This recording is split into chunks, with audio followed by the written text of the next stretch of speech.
C'est un préjugé que les gens souvent, on n'a pas forcément besoin d'avoir d'expérience sur AWS ou sur le cloud pour postuler sur AWS. Ah, d'accord. Il y a vraiment une grosse phase d'organisation que tu dois apprendre parce que, on va dire, le travail est presque infini. Si tu veux du travail, tu en auras toujours. Tu fais une journée de 9h à 18h ou là, 9h, 10h, tu dois rencontrer l'équipe data. 10h, 11h, tu parles de sécurité. Après 11h, 12h, tu parles de microservices. En moins de 30 ans, il est déjà architecte cloud dans l'une des plus prestigieuses entreprises tech au monde, AWS. Il fait également partie d'un cercle très restreint de personnes qui ont réussi à obtenir les 12 certifications cloud AWS. Dans le jargon, on les appelle les Golden Jackets. Aujourd'hui, nous avons avec nous un invité très très exceptionnel qui va nous partager son parcours et saura certainement vous inspirer à vous aussi aspirer à de grandes choses dans la tech et plus précisément dans le cloud.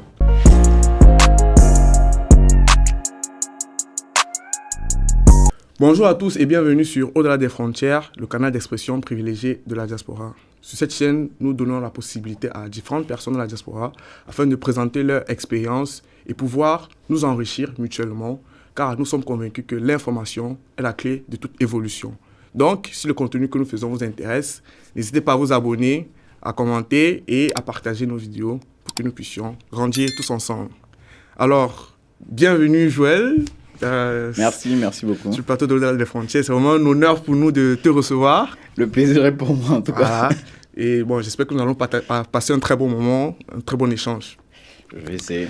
Ok, bon, ça marche. Mais du coup, est-ce que tu peux te présenter à ceux qui nous écoutent, qui te découvrent pour la première fois Effectivement, donc moi c'est Joël Tanque, je suis un jeune Camerounais et je suis actuellement architecte de solutions chez Amazon Web Services depuis maintenant 3 ans. Et sinon, je suis un passionné de tennis et de course à pied. Ah, nice, intéressant. Donc, on va un peu plus se focaliser sur la première facette que tu as décrite, voilà, ta casquette plus professionnelle. Mais du coup, comment est-ce que tu réussis à atterrir chez AWS en tant que solution architecte? C'est quoi ton parcours ou bien comment est-ce que tu as fait cet exploit, quoi? C'est un parcours d'ingénieur, donc on va dire j'ai commencé, j'ai fait le collège Vogt au Cameroun, Okay. et après j'ai fait une classe préparatoire qui s'appelle Prépa Vogt. C'est une classe préparatoire qui est du coup en partenariat avec plusieurs écoles ici en France. Après quoi, j'ai rejoint l'école d'ingénieur informatique de Limoges. Donc j'avais une casquette plutôt développeur, Java, Angular. Mais moi, je voulais plutôt faire analyse de données. Donc à la suite de ça, j'ai fait un master spécialisé en data management. Où j'ai pu faire plusieurs alternances à la Société Générale. Et après ça, mon premier CDI, c'était en tant que consultant data chez Webstone. C'est une boîte de conseil en management IT, où j'ai fait une mission qui allie un peu la data et le cloud. Et c'est là que j'ai été en relation avec des personnes d'AWS qui m'ont parlé en tout cas dans les discussions, déjà tu vois un peu que c'est quelque chose qui est accessible, donc ça m'a permis un peu déjà de casser la première barrière un peu psychologique et de m'intéresser, peut-être même d'aller sur le site web d'Amazon pour voir un peu les offres qui étaient disponibles. Et là, c'est là que j'ai découvert un graduate programme qui s'appelle AWS TechU pour université. Et c'est un graduate programme qui permet du coup à des jeunes, soit en sortie d'école, soit en début de carrière, d'accéder à des postes comme architecte de solutions cloud ou bien consultant chez AWS. Et c'est à la suite de ce graduate programme, donc après les entretiens du coup, que j'ai pu, que je suis rentré chez AWS. Donc c'est un graduate programme assez riche, dans le sens où, à la base, on va dire solution architecte, c'est un peu un rôle qui est plutôt dédié à des personnes assez expérimentées. Ouais. Généralement, on part d'un parcours un peu développeur ou bien plutôt opérationnel. Après, on devient lead. Après, on acquiert de l'expérience. C'est avec du temps, Voilà, des avec années du et temps. tout. Sauf que le marché de l'IT, de manière générale, est assez en tension. Donc, même quand tu t'appelles Amazon, on va dire, tu n'as pas, on va dire, tout le monde galère un peu à attirer les talents. Et le but était aussi un peu de mixer avec des jeunes générations, on va dire, le sourcing des personnes. Donc, c'est pour ça que ce graduate programme a été créé. Ça part de là et ça permet du coup, c'est dédié du coup à des rôles comme solution architect, consultant, intégration ou bien ce qu'on peut appeler technical account manager. Donc D'accord. c'est grâce à ça que j'entre chez AWS. Ok, intéressant. Donc, on comprend que tu es entré par le biais du graduate programme. Mais pour y accéder ou bien pour réussir à entrer par cette voie-là, c'est quoi un peu le process? Est-ce qu'il y a un entretien technique ou comment ça se passe en fait? Déjà, je dit. Tout ce que je dis là aujourd'hui, vraiment, c'est à titre personnel. Ça Mhm. n'engage en aucun cas la responsabilité d'Amazon ou L'entreprise, ouais. d'AWS Juste ton parce expérience qu'ils et tout. ils sont assez carrés par rapport à ça. Donc effectivement, l'entretien, ça dépend du rôle auquel tu postules. Ok, Pour le rôle après, il y a des parties qui sont un peu communs à la culture d'Amazon. ok. Donc il y a une partie, ce qu'on appelle la partie vraiment culture amazonien. Et après, il y a la partie plutôt technique qui est liée fonctionnelle, qui est liée au poste auquel tu essaies d'accéder. Mhm. Je vais mentir, le process est un peu fastidieux, mais je pense que ça fait un peu partie du jeu. Pour accéder à une boîte comme ça, il faut C'est à peu près aussi, combien d'étapes, je sais pas, si tu te rappelles. on va dire, 3-4 étapes. Ok, Mais 3-4 étapes qui sont un peu réparties de manière inégale. Donc la première étape, tu peux faire, tu vois, il y a un screen de ton CV qui est fait par la RH. ok, Après, tu fais un sorte d'assessment en ligne, un petit test en ligne qui regroupe une partie de technique et une partie un peu plus mise en situation. Et après ça, tu as une première étape d'entretien avec un architecte, donc un phone screen, où pareil, il va en même temps te poser des questions par rapport à ton domaine d'origine. Parce ok. que ce architecte, en vrai, c'est un poste assez généraliste. Il peut y avoir des personnes qui viennent du monde de la data, du Mhm. monde du réseau, du monde du machine learning. Donc, on essaye de mettre la personne à l'aise. On ne va pas te poser des questions sur tout et rien alors que tu as un parcours data ou un parcours dev. Ok, Donc, le but, c'est d'avoir un peu deux, trois domaines de compétences et on te pose des questions par rapport à ça. On voit mid, moyen et senior en termes de profondeur, tu vas sur le sujet. Et après, il y a cette autre partie pareil, la culture amazonienne. Et dès que tu passes cette étape, la dernière étape, c'est ce qu'on appelle la loupe ok, où là, en fonction de ton niveau, tu vas faire 4 à 5 entretiens sur la ouais, même journée avec 4 personnes différentes. ok. Donc vraiment, Ils chacune sont des des... entretiens techniques ou c'est C'est quel type vraiment, c'est d'entretien? un mélange des deux. C'est que Ouais, c'est des architectes, ça peut être des architectes, ça peut être des managers, ça peut être des personnes moins techniques. ok, Mais chacun a du coup un pan à évaluer. Donc il y a une personne qui va te faire un exercice d'architecture, donc une mise en situation où tu vas du coup essayer de voir comment tu réfléchis. Mais l'un des trucs les plus importants et ce qu'il y a à tous les entretiens, c'est ce qu'on appelle les leadership principes d'Amazon.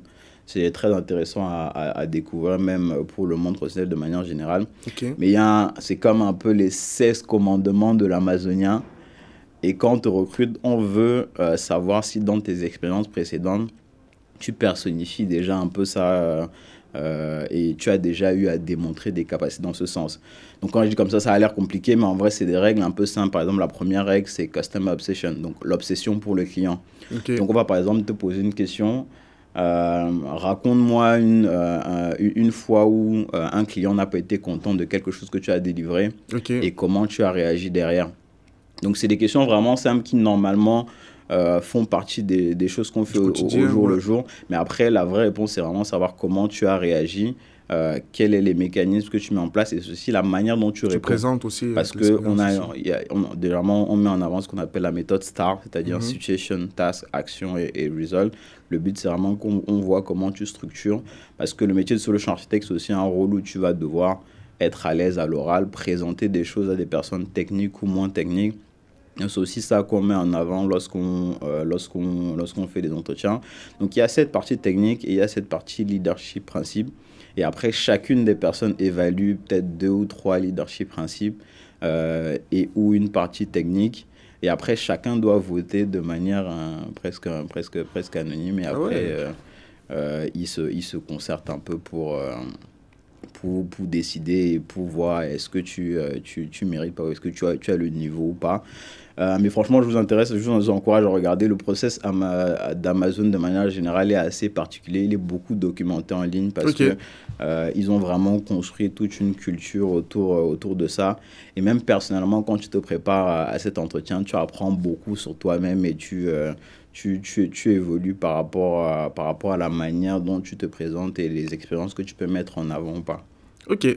Mais ce que je trouve quand même assez chaud, c'est le fait que, vu que c'est un graduate programme à destination, par exemple, des personnes en sortie d'école, ou bien qui n'ont pas encore beaucoup d'expérience professionnelle, comment est-ce qu'ils vont évaluer en fait la profondeur de ton niveau alors que tu viens à peine de sortie d'école, tu ne connais pas encore forcément grand-chose? C'est assez tricky, je trouve, quand même. Non, effectivement, dans tous les cas, pour des graduates de programme, on va dire que forcément, on n'a pas le même niveau d'exigence que lorsqu'on va recruter directement un architecte confirmé à qui on demande un certain niveau de complexité. Déjà, par exemple, pour un junior graduate de programme, on n'attend pas forcément que tu donnes uniquement des expériences qui sont liées au monde technique. D'accord. Par exemple, si tu as eu un parcours entrepreneurial, si tu as eu un parcours peut-être associatif, ça fait partie de clients que tu as peut-être eu à rencontrer. On a un autre leadership principe, par exemple, think big, genre voir grand. Si tu as eu un projet sur lequel tu as vraiment eu de grosses ambitions, c'est pas forcément obligé d'être sur le niveau de la technique. Et après, lorsqu'on recrute un junior, on est vraiment centré sur le potentiel d'évolution. C'est que, par exemple, ça c'est une erreur ou bien c'est un préjugé que les gens ont souvent. On n'a pas forcément besoin d'avoir d'expérience sur AWS ou sur le cloud pour postuler sur AWS. Ah d'accord, Ce qu'on recherche, c'est vraiment les bases et les fondamentaux techniques. Et c'est sur ça qu'on va t'évaluer en entretien. Et après, on sait que lorsqu'on va te donner du temps, durant le graduate programme, tu vas pouvoir évoluer. Par exemple, lorsqu'on demande, on évalue quelqu'un sur la data, on peut te demander c'est quoi un data lake. Que tu aies fait du data lake sur de l'on-prem, sur Hadoop ou bien sur Azure. Le data lake, la définition universelle, si tu sais le faire sur un environnement, tu sauras le faire avec un peu de temps sur AWS. Donc le but, c'est pas forcément même d'avoir les certifications. C'est bien si tu les as. Et encore que certains, j'ai l'impression que ça a des avantages. Plus que j'ai commencé un peu à faire des entretiens, tu fais des entretiens, par exemple, avec quelqu'un, justement, tu poses la question, c'est quoi le data lake? Et il va commencer à te parler directement de S3. Je vois. Et ce qui fait que tu te dis, limite, s'il n'avait pas connu AWS, peut-être il aurait eu plus une ouverture d'esprit à ne pas être bloqué par rapport à la solution technique. Mais le métier d'architecte, c'est vraiment cet aspect-là où tu dois comprendre les fondamentaux. Tu dois comprendre les fondamentaux, tu dois pouvoir abstraire la complexité pour tes clients. Donc parfois, tu dois pouvoir expliquer à une personne non technique le concept de manière générale. Donc, c'est pour ça que le but, c'est pas juste de savoir c'est quoi les services, comment on les connecte et tout, mais vraiment être capable de comprendre les concepts de base et savoir après, derrière, proposer la meilleure solution au client. Donc, il n'y a pas de prérequis vraiment par rapport à ça. Le but, c'est vraiment, on regarde ta curiosité de manière générale et après tes fondamentaux techniques et on évalue ton potentiel d'évolution par rapport à ça. Aussi des soft skills, ta capacité de communication, de vulgarisation. Effectivement, parce que Solution Architect, en plus, ça a une partie un peu sales, un peu commerciale. Donc, en même temps, si tu as des difficultés en communication, ce sera un peu problématique. Mais en général, on a des profils assez variés. Le but, c'est vraiment de trouver ce qui te correspond le plus en termes de profil. Mais on a vraiment des personnalités assez différentes, même si on fait le même métier. Parlons-en en fait de ce métier, vraiment dans le vif du sujet. Le solution architecte, c'est quoi concrètement son rôle et quelle peut être la différence avec un autre architecte, je ne sais pas, SI ou un architecte peut-être fonctionnel, applicatif?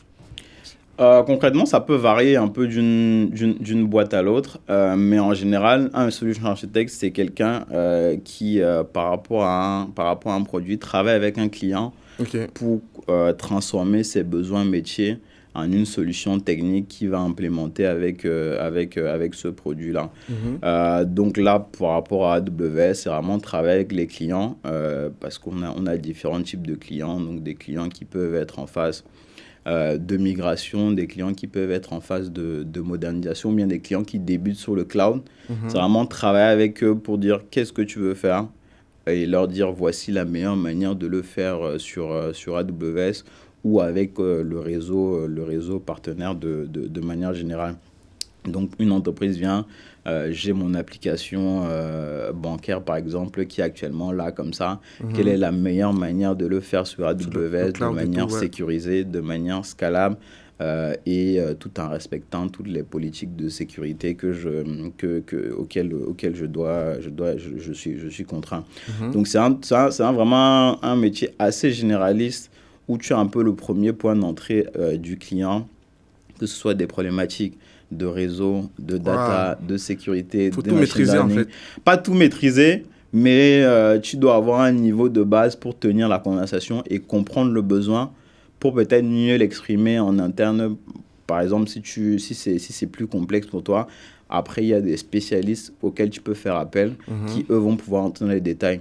Mais tu dois pouvoir comprendre le problème d'une certaine manière et ensuite le retranscrire.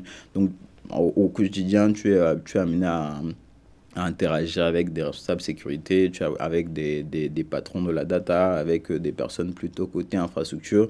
Donc, toutes ces personnes-là, c'est des interlocuteurs que tu dois pouvoir adresser en fonction de ton niveau de seniorité aussi, bien sûr.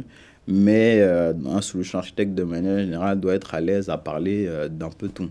Ok, c'est vraiment important de le mentionner. Et c'est souvent aussi la raison pour laquelle c'est au bout de plusieurs années d'expérience que les personnes évoluent à ce type de poste, parce que c'est en faisant de multiples expériences que tu acquiers de multiples compétences dans différents domaines. Et c'est assez impressionnant de voir que à travers ce graduate programme, vous êtes quand même plus ou moins en mesure de pouvoir adresser ces différents besoins-là sans forcément avoir toutes ces années d'expérience.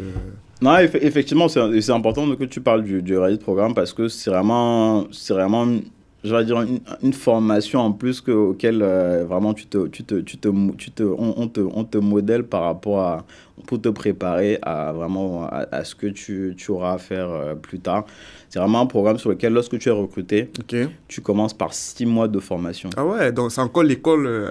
Ouais, presque, parce que c'est au niveau IMIS, c'est au niveau Europe. Donc, par exemple, moi, par exemple, à ce qu'on appelle même une promotion, à ma cohorte, on était 2-3 en France, mais après, tu as des gens en Allemagne, en Espagne, à Amsterdam, en Afrique du Sud même.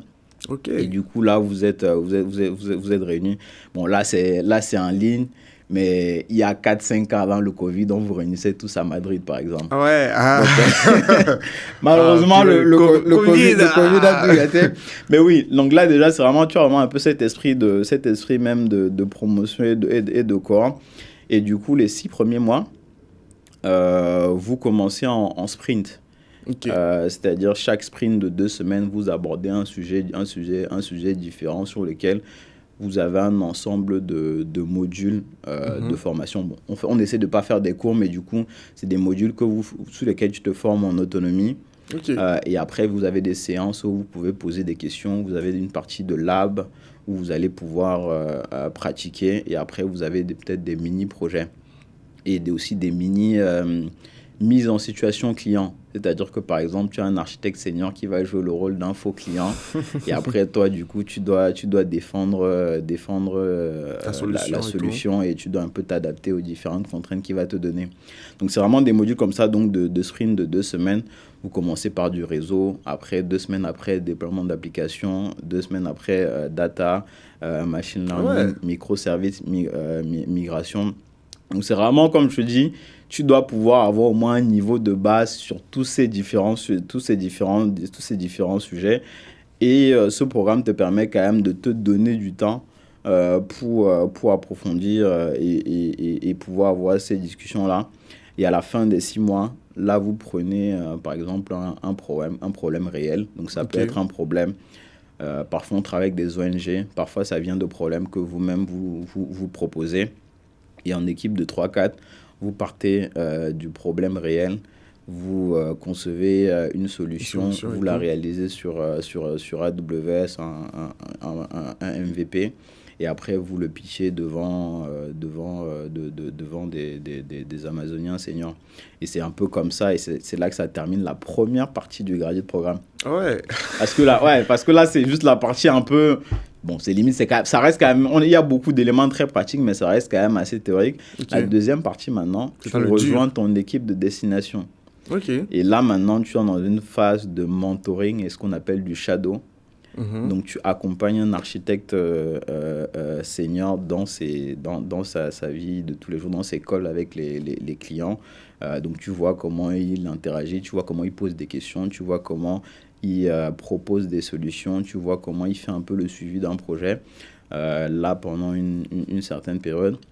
Et une fois que tu évolues et que tu passes certaines étapes et que tu te sens un peu plus prêt, maintenant, tu fais du reverse shadow.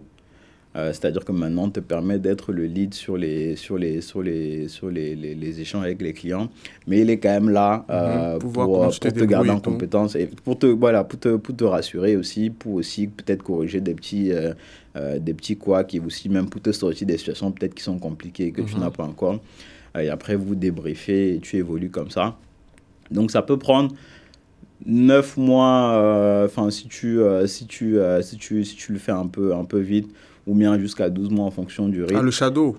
Non, on va dire toute la période entre la partie en termes de théorique et après la partie de shadow, reverse shadow. Et après, c'est après ça qu'on va dire tu rejoins vraiment et que tu commences à rencontrer des clients et à vraiment être autonome. Okay. Donc, c'est un investissement en termes de temps, mais franchement, par rapport à l'attente pour un solution architecte et par rapport à l'opportunité qu'on te donne, je pense que ça en vaut clairement la peine et ça permet vraiment de te faire être prêt pour ce que tu vas faire au quotidien. En tout cas, ça allait très formateur parce que vraiment vous touchez un peu de tout et il y a aussi du mentoring qui est aussi très efficace pour apprendre. Mais j'imagine en fait qu'en termes d'intensité ou bien de rythme de travail, ça secoue vu que tu dis 2 semaines pour chaque thématique et tout. J'imagine qu'il faut vraiment tenir, quoi. Ça secoue parce que c'est pas... tu n'es pas à l'aise avec tous les domaines. Moi, par exemple, je viens du monde de la data et un peu du dev. Mais par contre, le réseau, c'est quelque chose que je déteste presque. Donc, tu as forcément des modules qui vont te demander beaucoup plus de travail. Et en même temps, tu dois apprendre. En même temps, tu dois faire la partie technique. En même temps, il y a plusieurs mini-activités que tu fais en parallèle. Mais je pense qu'on est assez bien formé par rapport à cet aspect. Je pense que pour ceux qui ont fait des classes préparatoires, par exemple, ou même ceux qui ont appris à se débrouiller un peu par rapport au système éducatif en Afrique de manière générale, je pense qu'il y a quand même une partie un peu plus rude où on a une capacité de résistance qui est quand même assez importante par rapport à ça. Donc, je pense que c'est encore tenable, même si ça peut être compliqué pour certains modules. Mais je pense que par rapport à ce à quoi ça te prépare, c'est totalement légitime.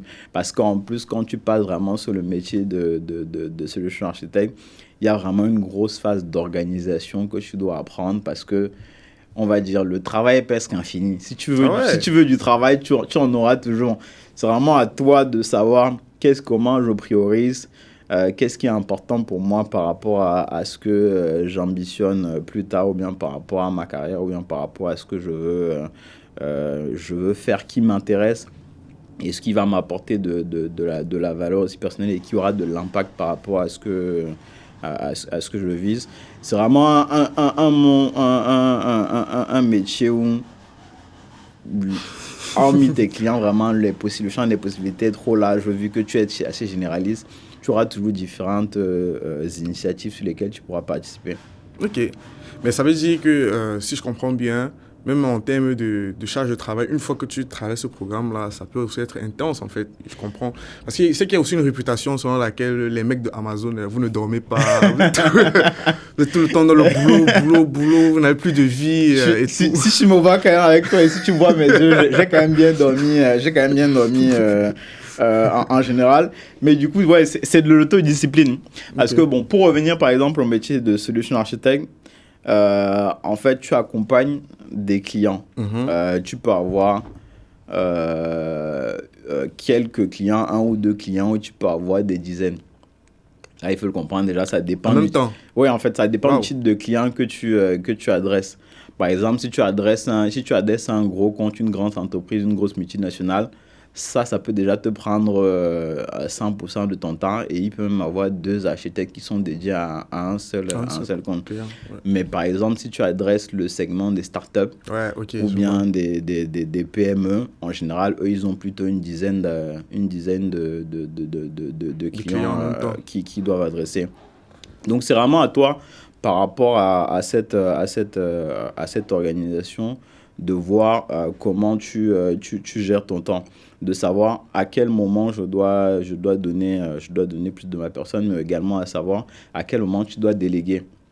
C'est très important de ne pas se dire que tu dois tout faire parce que tu es généraliste. À un moment, quand tu es un amoureux de la tech, tu as toujours envie, je vais faire moi-même, je vais apprendre, je vais faire la petite démo pour le client. À un moment, tu n'as plus le temps. Parce que ça peut arriver, à un moment, j'arrivais comme ça là, tu fais une journée de 9h à 18h, tu enchaînes des réunions, où là, 9h, 10h, tu dois rencontrer l'équipe data, 10h, 11h, tu parles de sécurité, après 11h, 12h, tu parles de microservices. Tu n'as même pas le temps. Et à chaque réunion, on te dit, tu peux m'envoyer ça, tu dois faire ça, faire ça. Si tu fais ça et qu'après en toi-même, c'est à toi de refaire, de prendre du temps encore pour réaliser des choses ou bien faire des choses qui ne sont pas dans ton domaine, tu n'auras pas le temps. Donc on nous apprend beaucoup. Tu fais ce que tu peux faire. Après, on a des spécialistes, on a des mécanismes que tu peux accéder, auxquels tu peux accéder pour demander de l'aide, pour déléguer une charge de travail.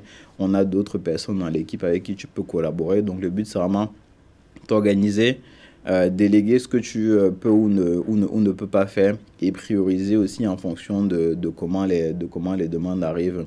Donc, il y a du travail, mais c'est pour ça qu'on cherche aussi des personnes qui ont une certaine autonomie. Parce que architecte, comme je disais, là, tu as cette partie client, mais après, tu as une partie où tu dois faire un peu ce qu'on appelle de l'évangélisation. Donc, tu dois participer à des événements, aller dans des écoles pour parler du cloud ou bien pour apprendre des technologies de manière générale et pitcher un peu la valeur du cloud AWS. Donc, tu as cette partie-là. Tu dois, par exemple, faire des sessions de formation pour tes clients. Tu dois faire de la gestion de projet d'une certaine manière aussi parce que une fois que tu as fait la conception d'une architecture, tu es un peu aussi responsable de suivre dans le temps comment ça évolue. Donc, tu as plusieurs casquettes différentes. Et à un moment, il faut que tu n'as aussi que 24 heures. Et en même temps, tu dois également dormir. Donc, c'est beaucoup d'organisation. Et c'est beaucoup. Ouais, c'est une vie de couteau suisse un peu. Ça. Mais j'imagine que derrière, les salaires sont très intéressants. En général, je n'ai pas de tabou sur. C'est ça qu'on aime. En général, j'ai pas de tabou sur l'argent. Après, c'est juste qu'est-ce que j'ai le droit de dire ou pas. Déjà, tout ce que je dis là aujourd'hui, vraiment, c'est à titre personnel. Ça n'engage en aucun cas la responsabilité d'Amazon ou d'AWS. Juste ton expérience. Parce qu'ils sont assez carrés par rapport à ça. Donc, je pense que tu n'as pas, en tout cas, tu vas pas à rougir par rapport à ton salaire. Le salaire, ce que je peux dire, c'est que le salaire, c'est adossé de base sur le salaire, ça a 3 couches. C'est que tu as des couches, tu as ton salaire fixe, tu as des bonus, par exemple, tu as un bonus à la signature. Rien que le fait de signer, c'est un truc très américain, mais rien que le fait de signer ton contrat, tu as un bonus qu'on te donne qui du coup t'encourage à signer. Et après, tu as des actions Amazon aussi dans ta rémunération. Donc ça a une certaine valeur. Et en fonction de l'évolution de la boîte, ça peut exploser. Dis-toi que des gens qui sont dans la boîte depuis il y a 15 ans, ils ont eu des actions et depuis, l'action d'Amazon a peut-être fait fois 10. Ils sont bien. Fois machin. Donc, dans tous les cas, c'est quand même un peu au-dessus des grilles salariales en France de manière générale. Surtout quand tu accèdes, on va dire, en début de carrière. Ouais. C'est que tu es presque logé au niveau d'enseigne. Tu as un salaire d'architecte normalement. Ah ouais. Donc, tu es architecte, donc tu as un salaire d'architecte. Donc, déjà, par rapport à ça, tu es déjà un peu avantagé. Et après, les grilles de salaire sont adossées par rapport à ce qui se fait sur le marché. Ok, donc ça veut dire qu'une personne qui sort, par exemple, de ce graduate programme, enfin, peut-être en début de carrière et tout, il peut aussi autour de combien? Des 50 000 et plus ou Ouais, ce que je peux dire, c'est que tu es au-dessus de 55. Ah ouais, waouh. On va tous aller postuler. Je vous encourage vraiment à postuler. Donc, Mais effectivement, vu la charge de travail qui est aussi derrière, bon, quelque part, ça se compense aussi, j'ai l'impression. Ça se compense. Et après, en général, je pense que c'est le process de recrutement est fait pour recruter. En général, ce qui est vraiment impressionnant, c'est qu'il y a beaucoup de gens talentueux.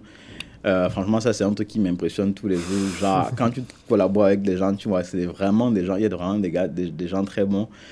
Et de ce que je vois, c'est beaucoup des passionnés. Ouais. Et ça fait la différence parce que c'est des gars qui te disent facilement, OK, là, je suis rentré. À 23h, j'ai ouvert mon PC, j'ai un peu travaillé. Et c'est pas genre, il te dit ça sous la contrainte ou genre, il est malade quand il te dit ça. C'est que oui, là il aimait faire ça. Il avait un petit projet d'innovation sur lequel il travaille parce qu'il teste une nouvelle IA générative. Il voulait voir à quel point ça peut l'aider. Il fait ça comme ça et après, il s'oublie jusqu'à 1h, 2h. Mais c'est parce que aussi il aime ce qu'il fait. Et après, c'est pour ça que c'est aussi quelque chose sur lequel la notion d'autonomie revient encore. Ouais. Nous, on est peut-être plus jeunes, mais après, il y en a qui sont également pères de famille et qui, du coup, réussissent à gérer, à mettre les barrières. C'est vraiment un monde qui est assez ouvert de manière générale. Et quand tu es dans une boîte qui a autant de personnes, franchement, si tu n'es pas maître de toi-même et de ta carrière, franchement, personne ne va le faire pour toi. Ah, ok.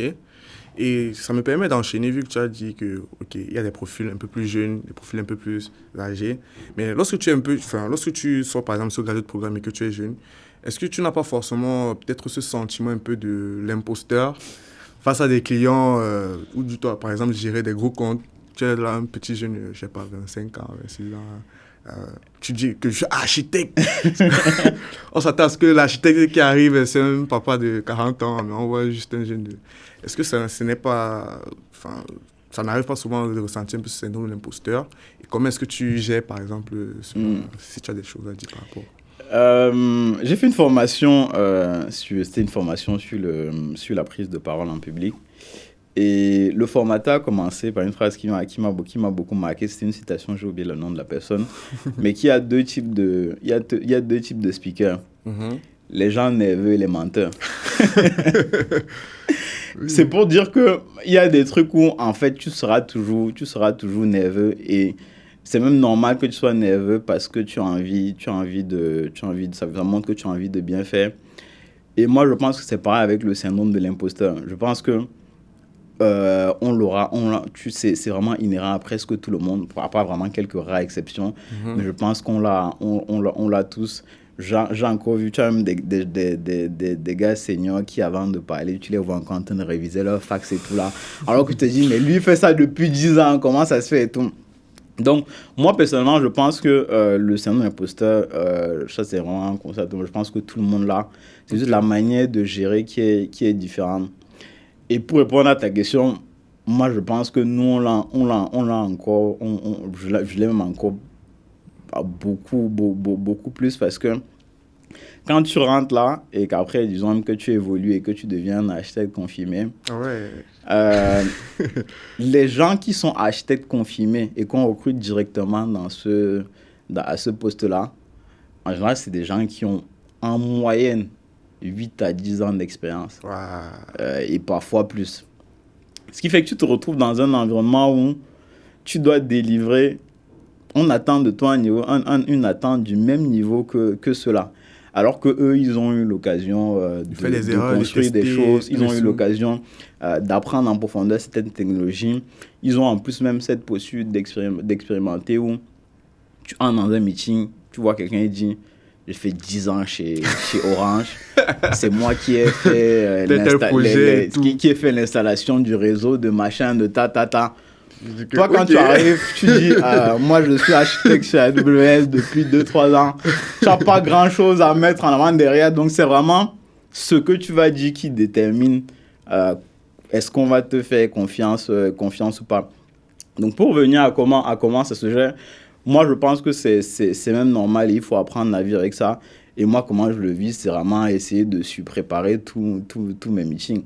C'est que quand je sais que j'ai un truc demain, j'essaie d'avoir le maximum d'informations et j'essaie de me documenter, de faire le travail au préalable, au max. Donc autant mieux viser là. Et après, peut-être les questions du client ou bien ce que tu dois faire arrive là, comme ça passe.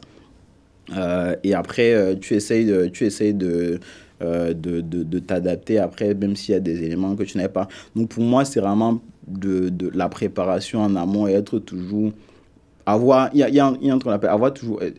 mettre toujours le niveau de qualité au max où tu peux.